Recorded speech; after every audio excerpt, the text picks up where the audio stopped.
মাঝে মাঝে জীবনটা খুব অদ্ভুত হয়ে যায়, তাই না? মনে হয় পাশে কেউ থেকেও নেই, যাদের জন্য রাত জেগে চোখের জল ফেলি, যাদের জন্য নিজের জীবন বিসর্জন দিয়ে দিই।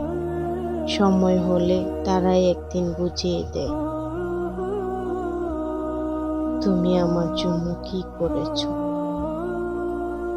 হে আল্লাহ, এই দুনিয়ার কেউ আপন না। মানুষ যখন একা হয়ে যায়, কারো কাঁধে মাথা রেখে কাঁদতে পারে না, তখন শুধুই আপনি আছেন, যিনি আমাদের চোখের জল মুছে দেন। মানুষ তো অভিযোগ শুনে দূরে সরিয়ে দেয়, কিন্তু তিনি কখনোই দূরে সরিয়ে দেন না, বরং কাছে টানে, যা আমরা কখনোই বুঝি না আর বুঝতে চেষ্টাও করি না। যাদেরকে খুব আপন ভেবেছিলাম, তারা আজ পর হয়ে গেছে। জানেন তো, যাদেরকে বেশি গুরুত্ব দিয়েছিলাম, তারাই আজ অবহেলা করতে শিখিয়েছে। কি অদ্ভুত, তাই না? হয়তো এটাই আপনার শিক্ষা, যাতে আমি বুঝতে পারি যে দিন শেষে আপনি ছাড়া কোনো কিছুই চিরস্থায়ী না। আপনি ছাড়া কেউ আপন হয় না, এটা মানুষ আমাকে শিখিয়েছে।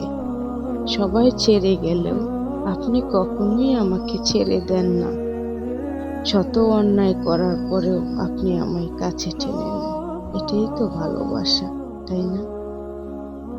হে আল্লাহ, আমার এই ভাঙা মনটা আপনি জোড়া লাগিয়ে দেন।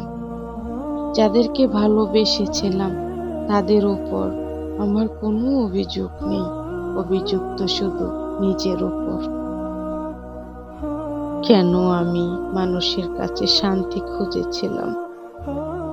হে আমার রব, দুনিয়ার এই ভিড়ে আজ আমি বড্ড একা। আপনি আমায় আপনার ছায়াতলে আশ্রয় দেন, কারণ আমি জানি দিন শেষে আপনি ছাড়া সবকিছুই ক্ষণস্থায়ী। আপনি হলেন চিরস্থায়ী। আপনি ছাড়া কেউ নেই এই পৃথিবীতে আমার আপন বলতে, কারণ এই পৃথিবীতে সবাই ছেড়ে চলে যায়, একমাত্র যা আপনি কখনো ছেড়ে যান না। প্রিয় মা বোনেরা, আজকে ভিডিওটা আর বেশি লম্বা করব না। এই ইসলামিক স্ট্যাটাস আপনাদের কেমন লেগেছে অবশ্যই কমেন্টে জানাতে ভুলবেন না, কারণ আপনার একটি কমেন্টে আমাকে নিত্য নতুন কিছু করতে উৎসাহ জাগায়। তাহলে বিদায় জানাচ্ছি, জাযাকাল্লাহু খায়রান।